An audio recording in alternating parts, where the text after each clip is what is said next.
Bienvenidos a Ser Uno, el podcast, presentado por Marcela Torres y Paulo Carvajal. En Ser Uno, el podcast. Y vamos a hablar de el liderazgo frente a la triada emocional, que vendrían siendo el 2, el 3 y el 4. ¿Estoy bien? Sí, perfecto. Hola, un saludo para todos, para todas las personas que nos están viendo aquí en el podcast. Vamos a hablar de este tema súper interesante que es el liderazgo y lo vamos a hacer desde lo que comprendemos del eneagrama y de la psicología de la personalidad con la tríada hoy emocional, que son los eneatipos 2, 3 y 4, que son los eneatipos que su conducta, su condicionamiento está dado por todo este comprender, por todo este sentir emocional. Entonces, bien interesante porque al final también es bien complejo un liderazgo cuando está condicionado mucho por el sentir. Bueno, sí. Marcela. Les quiero aclarar que ya hemos hecho un video de que dice un poco de qué es el eneagrama, cómo más o menos funciona, para que vayan y lo vean, por si están aquí como que, ¿qué es esto? Entonces váyanse a ver este video, ¿vale? Bien. Bueno, y si les gusta el tema, compartan, denle me gusta, suscríbanse al Ser Uno el podcast y listo. Ahora sí, Pablo. Pues mira, muy sencillo. Vamos a entender el eneagrama como una de las herramientas o de las teorías que se encarga de la clasificación de las estructuras de la personalidad, así como lo sugiere la psicología de la personalidad. Toda esta parte de la conducta del ser humano y en qué momento se originan esos patrones que el ego empieza a construir a nuestro alrededor como mecanismos de defensa. Entonces vamos a hablar de un punto, un rol que nosotros los seres humanos ejercemos y es el liderazgo. Bien lo podemos ejercer en nuestra familia, bien lo podemos ejercer con nuestra pareja, bien lo podemos ejercer en nuestra casa. En una empresa, en nuestro trabajo, o sea, en cualquier aspecto de nuestra vida. Sí, hay que entender y es que todos estamos llamados a ser líderes, ¿sí? Todos estamos llamados a ser líderes. Unos los podemos asumir de una manera y otros efectivamente de otra, de acuerdo a su patrón de personalidad. Ahora, no siempre el líder es el que coordina un proyecto o no siempre el líder es el que tiene la batuta, ¿sí? Muchas veces el líder decide ceder ese puesto de quien tiene la batuta a una persona que él considere que tiene mejores habilidades o que lo puede conducir al equipo mucho mejor que él. O desarrollar un proyecto mejor. Exacto, y eso también es un rasgo súper importante del líder. ¿Y por qué traigo este rasgo? Porque los eneatipos emocionales, especialmente el 2, le cuesta seguir, le cuesta ceder esa batuta. ¿Sí? Frente al liderazgo del eneatipo 2, como es un eneatipo seductor, es un eneatipo un poco manipulador, le cuesta seguir. Prefiere él tener el liderazgo, porque es el eneatipo que dice, es que a mí todos me necesitan. Esa es parte de su ego, ¿sí? Su herida, ya su pasión es el orgullo. Entonces, desde allí, pues yo, ¿por qué voy a seguir a otra persona si es a mí a quien me necesitan? Si soy yo, si es a mí a quien deben seguir. Si soy yo el que puede ayudar y conducir a todas las personas para que tengamos éxito. Entonces, es bien interesante cuando vemos esta tríada emocional porque aquí hay una mezcla interesantísima de, claro, las emociones en equilibrio o las emociones en desequilibrio. Ok, eso está fantástico. ¿Cómo sería entonces, bueno, lo vas a hablar en esos rasgos en general, cómo sería, o lo vas a hablar en individual, cómo sería cada eneatipo? Bueno, vamos a entender un punto bien interesante y es que una persona que es líder debe tener un equilibrio perfecto de sus emociones. ¿Sí? Una persona que ejerza un liderazgo debe tener un equilibrio perfecto de sus emociones. ¿Y qué es precisamente el liderazgo? Precisamente el liderazgo es tener la habilidad de programar, conducir hacia un propósito, sea a sí mismo o sea un equipo de trabajo, usando, como dije, efectivamente las herramientas, los talentos que se tengan, ¿ya? Desde allí, ahora imagínate el liderazgo siendo ejercido por personas cuyo condicionamiento es la parte emocional, ¿sí? Como Creo que tendrían que tener un equilibrio muchísimo más alto porque le afectan más las emociones. Claro, entonces desde allí, pues es interesante entenderlo y empezar a observarlo. Miremos, por ejemplo, esta tríada emocional. Y recuerden que mencionaba, y como Marcela lo dice, si no vieron el video anterior, váyanse a ver el video del capítulo anterior porque ahí voy a explicar qué es esto de las tríadas, qué es esto de las emociones, cómo funcionan y cómo funcionan en ese cerebro. Miremos, por ejemplo, que esta parte del córtex en nuestro cerebro se encarga de precisamente todo esto emocional. Y allí están todas las corrientes, se genera toda la parte neuroquímica de las emociones. Y entonces desde allí miremos cómo precisamente esto condiciona todo nuestro cuerpo. ¿Sí? Condiciona todo nuestro cuerpo. Y hay muchos estudios de diferentes universidades alrededor del mundo que ya empiezan a explicar y a mostrarnos precisamente cómo las emociones afectan ciertos órganos en nuestro cuerpo, afectan todo nuestro cuerpo y unos órganos mucho más rápido que otros, por ejemplo, que el corazón o toda la parte visceral sobre todo. Desde allí vamos también entendiendo cómo también las emociones son las que conducen nuestras acciones frente a diferentes circunstancias. Para esta tríada emocional, pues es mucho más entendible que estén súper condicionados de acuerdo a estas emociones.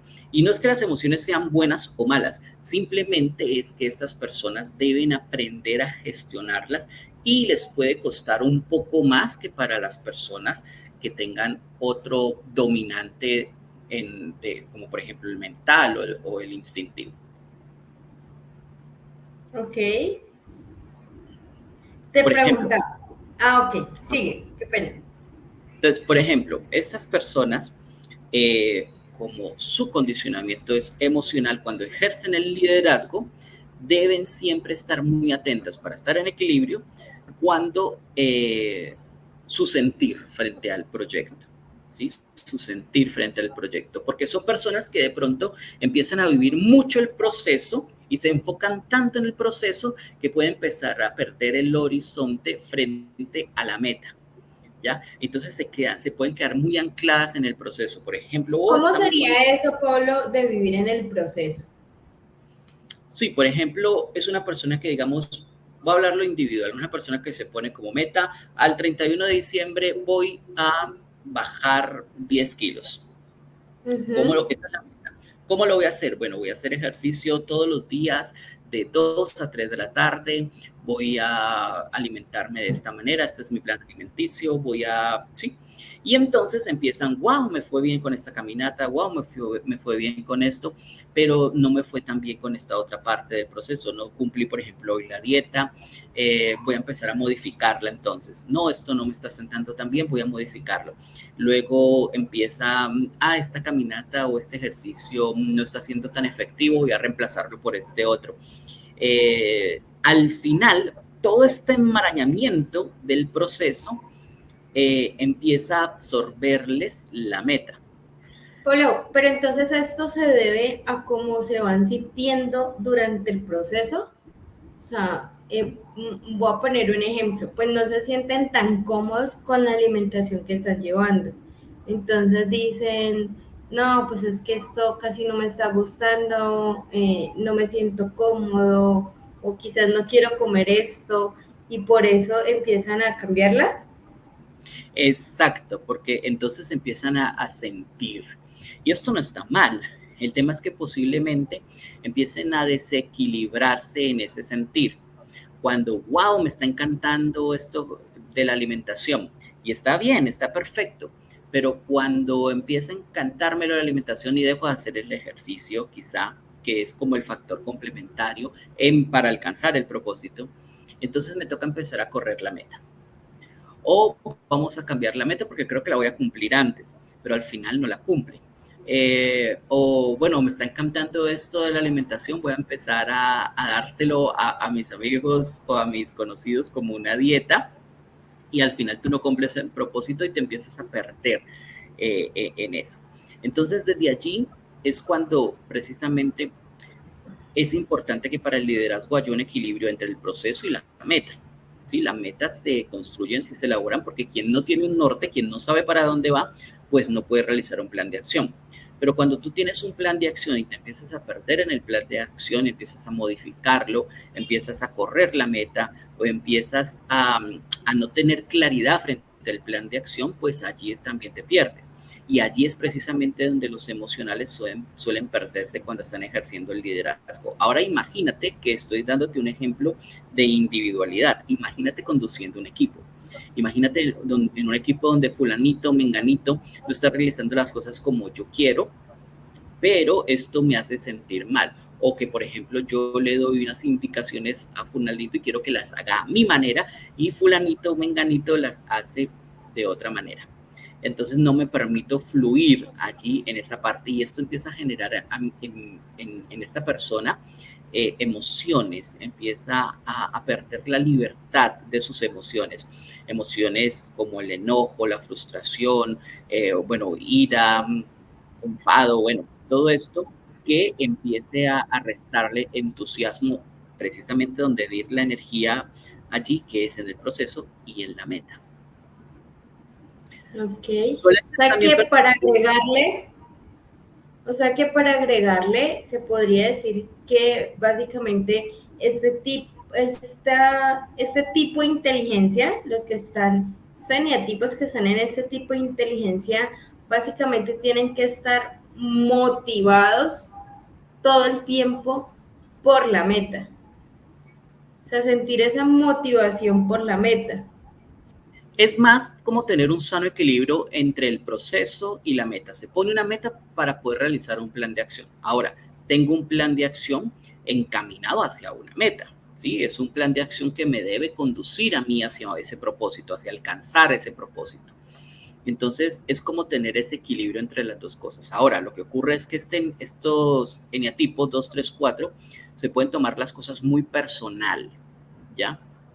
De pronto se desvirtúa en eso y se toman las cosas muy personal. Por ejemplo, si hay una discusión en el equipo de trabajo porque algo no está yendo bien en el proceso, pues es por la meta, es por el proceso, no es en contra tuya, no es a título personal, pero estos eneatipos pueden confundir y no poder diferenciar que es un equipo de trabajo y que se está hablando de un propósito, una meta, y no de ti, y no de ti. Entonces, allí también en estado de desequilibrio, que eso es algo también que hablamos en estado de desequilibrio, pues estos eneatipos se pueden desequilibrar bastante y empezar a coger las cosas a título personal cuando ejercen ese liderazgo. ¿Ya? Ok. También hay una gran diferencia entre ellos porque aunque los tres tienen su dominante emocional, también el gran diferenciador es que en el momento en que la estructura de su personalidad se empieza a solidificar, se empieza a formar, es en fases del desarrollo de su infancia diferente. Recordemos que la estructura de la personalidad se desarrolla en la infancia y precisamente las conductas, las creencias, todas esas conversaciones se generan allí, ¿sí? Que se van solidificando con el tiempo. Pero, por ejemplo, 2, 3 y el 4 se desarrolla su estructura en diferentes fases. Por ejemplo, el eneatipo 2 se desarrolla, como diría Freud, en la última fase en la infancia, que es la fase genital, mientras que el 3, el 4 se desarrollan en otros momentos. Entonces, esto también marca un gran diferenciador en el momento de ejercer el liderazgo. Por ejemplo, el eneatipo 2 puede ser un muy buen líder. Cuando está en equilibrio, puede ser una persona comprensiva que asume, asimila todos los, digámosle, todas las sugerencias del equipo, ¿sí? Que no siente que es un equipo y que nadie le resta protagonismo versus, por ejemplo, en el eneatipo 3, que en algún momento se pueda sentir atacado, ¿ya? Cuando otra persona considera a él que está ejerciendo más liderazgo. Y el eneatipo 4, por el contrario, necesita un poco más de protagonismo frente a este ejercer el liderazgo. Entonces, sí ves cómo, de alguna manera, el hecho de que su estructura de personalidad se haya formado en una fase del desarrollo diferente. Desarrollo diferente. esto influye también bastante en el hecho o a la hora de De cómo lo desarrollan, a Exacto, pesar de que los tres sean emocionales. exactamente, sí. Y, Es entender. y aquí quiero agregar también, ¿no? De que a pesar de que también sean emocionales, me corriges porque yo entiendo algo del enneagrama, pero pues no tan profesional como tú. Pero claro, y por eso su estructura de personalidad también es diferente, porque las heridas vienen siendo diferentes. Exacto, si su forma como ha interpretado la realidad del linatipo 2, 3 y 4 es súper diferente. El linatipo 2 tiene como su pasión el orgullo, ¿sí? Esta parte de mostrarse un poco superior y seductor en los demás y mostrar un poco como que yo soy el que ayuda, a mí me necesitan bastante, por lo tanto, yo puedo ejercer este liderazgo porque las personas me necesitan. Y si yo estoy en equilibrio, está perfecto, porque es una persona altamente servicial, es una persona colaborativa, es una persona que está dispuesta para el equipo. En desequilibrio, pues es una persona que puede sentir que no tiene valor cuando se empiece el equipo como a hacer en sus grupos o cuando no le den tanto reconocimiento. O no Para lo el tengan en cuenta para ciertas decisiones. Exacto. Para el eneatipo 3 viene siendo un poco lo que llamamos la vanidad, en el sentido de que, por ejemplo, para el eneatipo 3 es como ese yo en el liderazgo me siento importante en la medida en que vayan aprobando lo que yo estoy diciendo, es decir, mis ideas tienen valor y entonces yo empiezo a aportar más, empiezo a dar más para que se me tengan en cuenta. Incluso el eneatipo 3, en un estado de equilibrio, es una persona que puede, como te decía hace un momento, aceptar bastante la opinión de los demás, pero en un estado de desequilibrio es una persona que puede perder completamente su identidad. ¿Por qué? Porque empieza a asumir los roles de los otros y empieza de alguna manera para querer agradar, empieza como a aceptar todo lo que los demás digan. Se pierde un poco como el ser ecuánime, se pierde un poco como el ser objetivo, en entender que hay un proceso, que se debe trabajar en ese proceso para alcanzar una meta. Sí, se puede perder allí. Y para el eneatipo 4 es un poco como que los otros tienen mejores ideas que yo, como que esto no puede funcionar porque es que los otros son más inteligentes, los otros son más astutos, y es como el tema de una envidia, ¿sí? Frente a lo que los otros proponen, frente a lo que los otros tienen. En un estado muy alto desequilibrado es quizá esta persona que se roba las ideas de los compañeros y las presenta como suyas. Ok. ¿Algo más para decir con estos eneatipos, con esta inteligencia? Bueno, algo súper importante y es que aprender, o sea, para los 2, 3, 4, entender que el proceso es importante, pero que la meta también, ¿sí? Que se estructura una meta precisamente hacia donde se quiere ir, hacia donde se quiere llegar, y que el proceso es como el paso a paso para seguir y para llegar allá. Que no se pierdan en las metas, que no se pierdan quizá en las sombras, le digo yo, en los fantasmas del ego, sino que se enfoquen en construir o si no tienen la capacidad de construirlo ellos, sino que se los impone, si es en una empresa, que tengan la capacidad de llevar ese paso a paso, pero sin perder la visión de la meta, ¿sí? Entonces, eso sería como importante para los genotipos emocionales que reconozcan. También que aprendan a equilibrar sus emociones. Las emociones nos traen información y aprender a entender que cuando una emoción aparece es porque algo está ocurriendo. Y si yo aprendo a leer eso que está ocurriendo a nivel emocional, pues puedo gestionarlo mucho más fácil. Aprender a gestionar las emociones para estos fenotipos es muy importante porque es evitar que esto se represe. Y al final que ocurre en una represa puede causar Desastres. causar un desastre cuando se desborda. Así que aprender a fluir en las emociones y aprender a tener un sano equilibrio entre el proceso y la meta. Perfecto. Ya saben, si les gustó este video y quieren que hagamos más contenido como este, denle me gusta, suscríbanse, compartan, vayan al video anterior para que vean mucha más información de esto que estamos hablando. Es todo por hoy. Nos vemos en el siguiente programa. Chao, gracias por estar.